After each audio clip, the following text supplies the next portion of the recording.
Radio Oloron sur radiooloron.fr. Arthur Bernard Bazin est avec nous.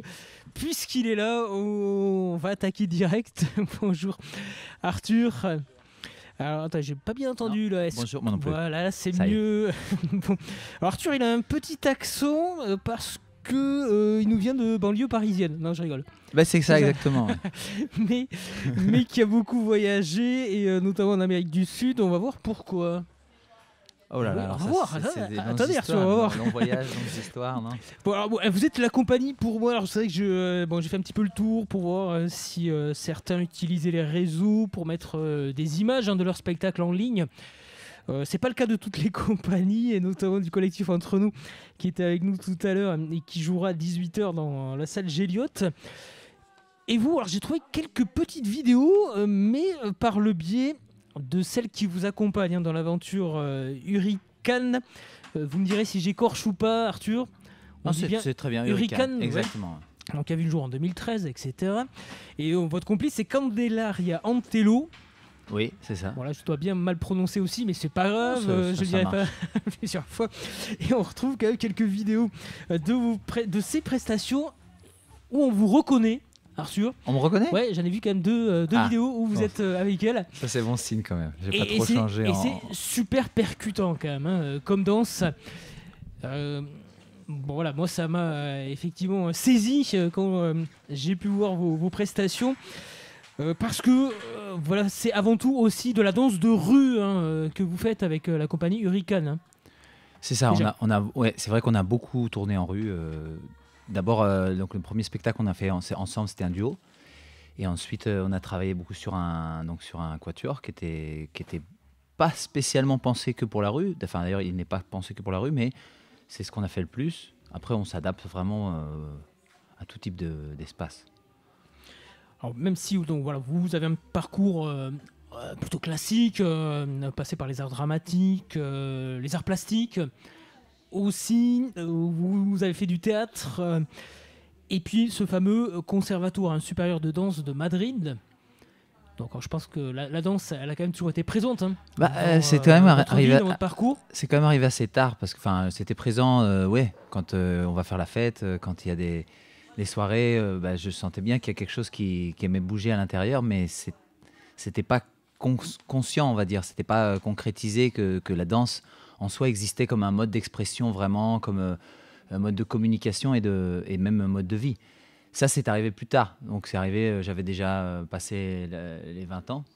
Et du coup, j'avais d'autres formes artistiques qui m'avaient intéressé avant, comme on a bien dit. Donc, et là, je me suis rendu compte qu'en fait, les arts de la scène, il y avait tout. Enfin, il y avait de la place pour tout.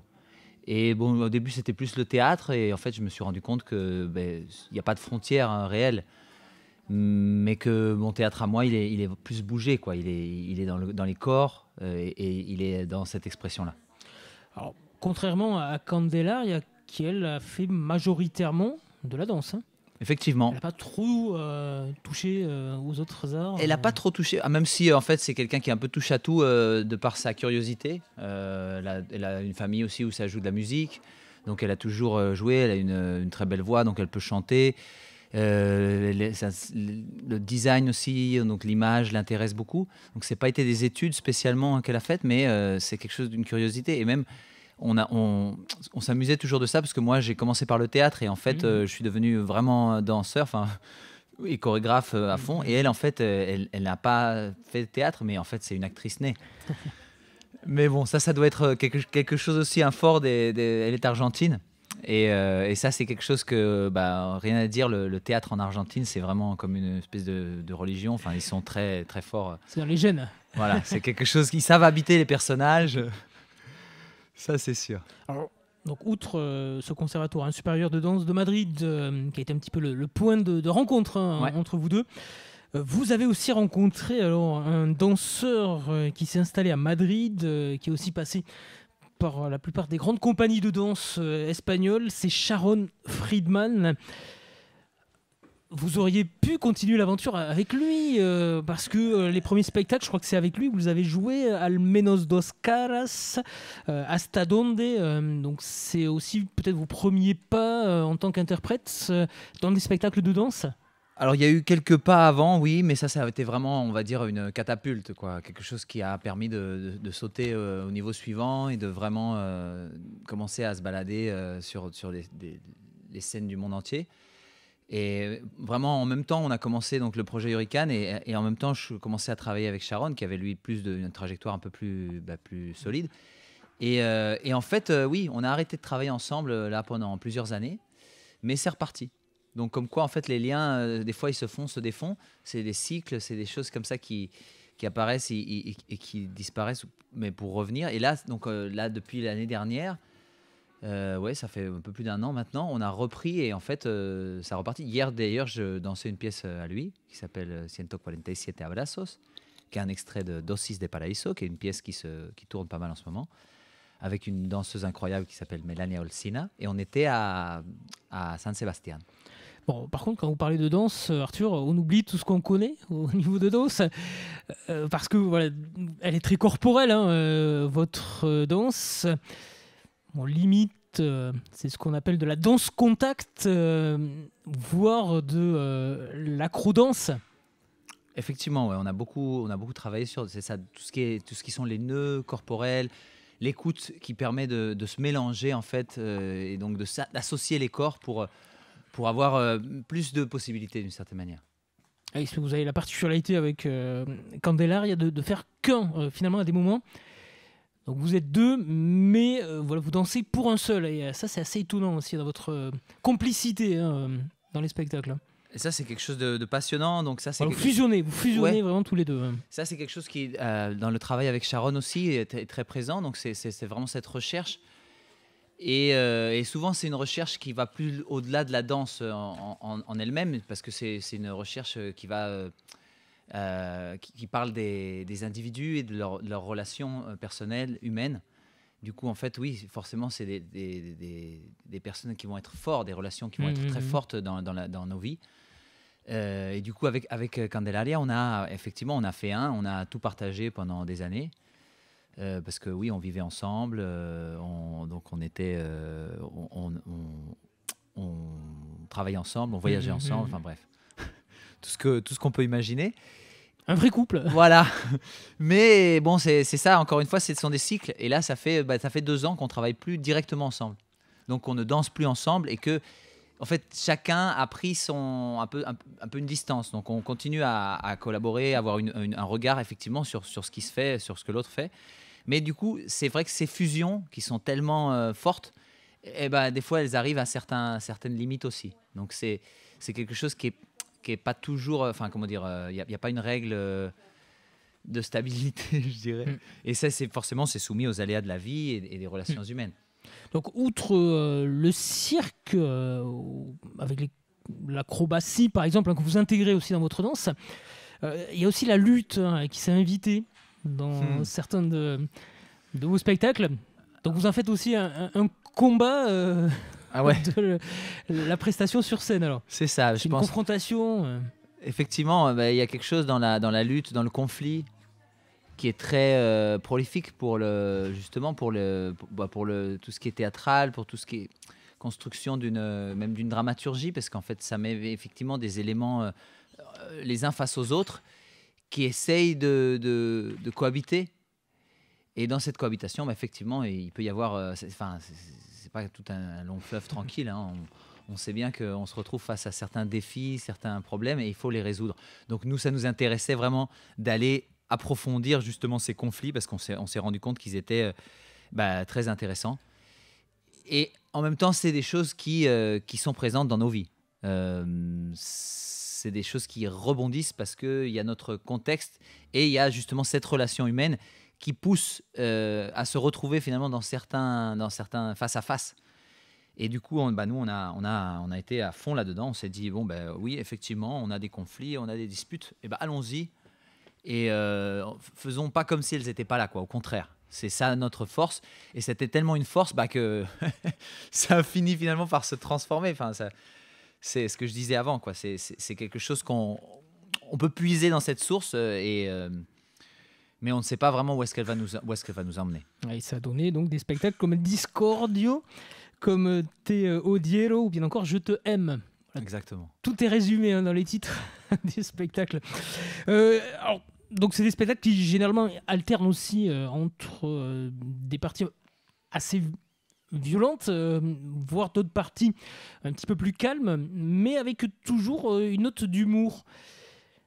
Ça vous permet de justement désamorcer les situations, l'humour, et à quel degré vous essayez de le faire intervenir dans vos pièces chorégraphiées? Il faut prendre un peu de distance, je pense, parce que sinon on n'arrive pas au bout. Il y a des fois ça devient trop dur. Donc c'était un peu c'est quelque chose qui nous a surpris de pouvoir justement accepter les conflits et avec cette distance qui permet d'en rire, qui permet d'en faire autre chose. Et d'une certaine manière, il y a des processus psychologiques là, et de, comment on appelle ça, pour transformer ça justement. Non, c'est quelque chose qui nous a permis de transformer autrement, de se regarder à la glace et de se dire c'est pas si terrible finalement, c'est pas si tragique. Et donc on a essayé d'en faire quelque chose aussi parce qu'on trouvait que la danse à un moment donné peut-être avait trop tendance à être un peu trop abstraite, trop sérieuse. Et du coup nous on aime bien passer du bon temps, donc on a essayé de vraiment de donner du potentiel à cet aspect-là. Et vous avez remporté différents prix avec la plupart de vos spectacles. Un des derniers en date, c'était à Suelto, qui a été créé en 2016. 2016, mais bon, maintenant on en a encore, parce que peut-être que toutes les informations ne sont pas là. Mais effectivement, c'est celui qui a beaucoup tourné, le dernier qui a beaucoup tourné. Et là, on est dans une dernière phase, la dernière phase là, dans laquelle on est. On a donc 2 spectacles qui sont en train en ce moment, qui sont sur la route. Donc, Brutal, qui est donc un spectacle qui a été chorégraphié par Candelaria, dans ce cas-là.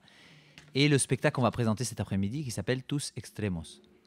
Toujours avec Candelaria. Dans ce spectacle, justement, elle fait pas partie du groupe. Donc c'est ce que je dis. Maintenant, on s'accompagne plus comme un regard extérieur, comme un soutien. Mais ça nous a permis aussi de rentrer dans une autre étape, donc d'ouvrir aussi d'autres possibilités et de continuer à explorer effectivement ce langage commun. C'est ça qui est très agréable aussi, c'est qu'on voit que chacun peut travailler de son côté et en même temps, on fait encore partie de la même famille. Même si c'est plus la même fusion que ça a été, ça reste quelque chose qui est inscrit finalement dans nos gènes d'artistes. Vous êtes combien sur scène alors aujourd'hui, Aujourd'hui, on sera 3. 3 sur scène. Ouais.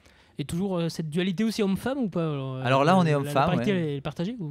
Effectivement. Alors elles sont plus nombreuses que nous cette fois-ci. Je suis tout seul d'ailleurs. Ah oui, d'accord. Donc il y a 2 danseuses avec vous. Voilà.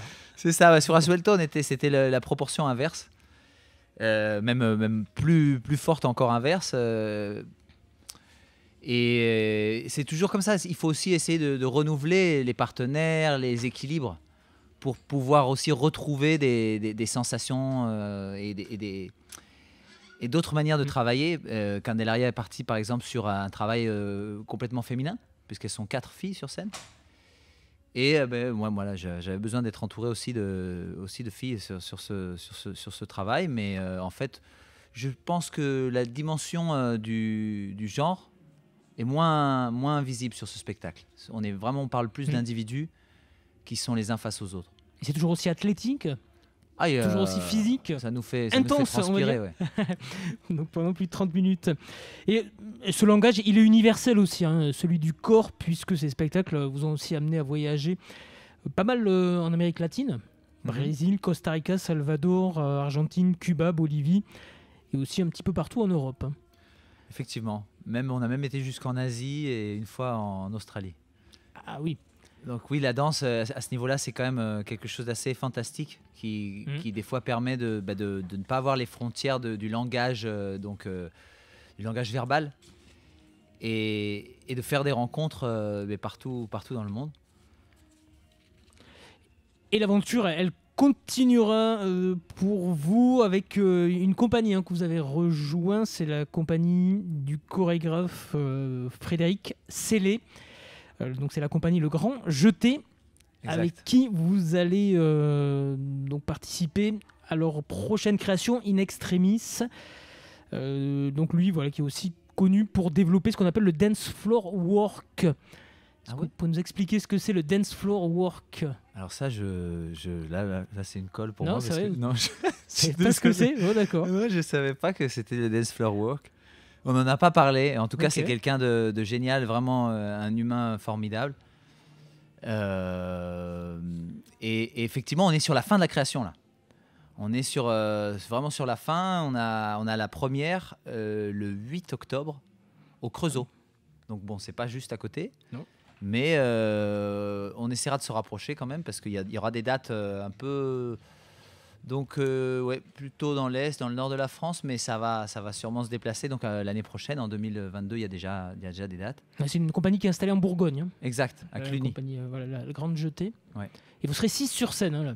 Exact, on est 6 sur scène, des danseurs, donc 4 danseurs et 2 danseuses, des manières de bouger très différentes.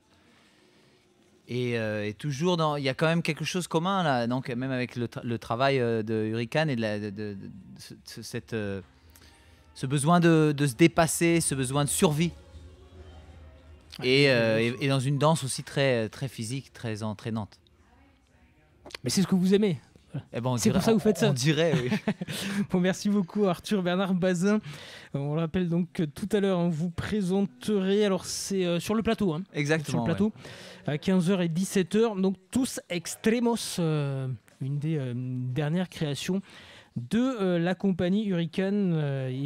Je pense qu'il y en aura d'autres, hein. Vous n'allez pas vous arrêter là. Bon, il y a Brutal aussi qui tourne en ce moment. Hein. C'est ça. Ouais. Ils ont là le mois prochain, là, au tout début du mois d'octobre, ils seront à Madrid, et à Valence. Donc c'est des dates plus en Espagne. Mais je suis sûr qu'ils viendront en France aussi très prochainement. Ouais, une compagnie de renommée internationale. La compagnie Hurricane. Merci beaucoup Merci. Arthur Bernard Bazin. Et puis à bientôt.